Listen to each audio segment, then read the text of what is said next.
Palitan natin itong mga to. Kasi madaling masira yan kasi rubber lang yung mga to. Yan, apat yan.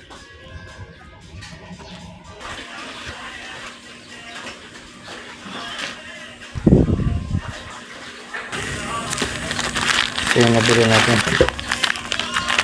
4 bolts.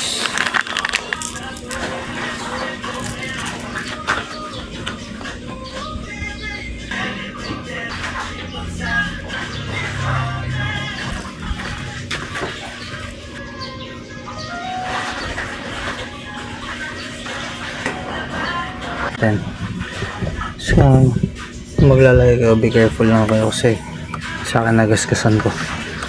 Pero yun, hindi katulad na itong mga stock or yung mga mabibiling aftermarket, medyo malambot kasi yan madaling mapunit pag medyo pangit yung pagkakaskrew. Ayan, pinalitan na natin mga hindi naman nangangalawang itong mga binili natin. So yan.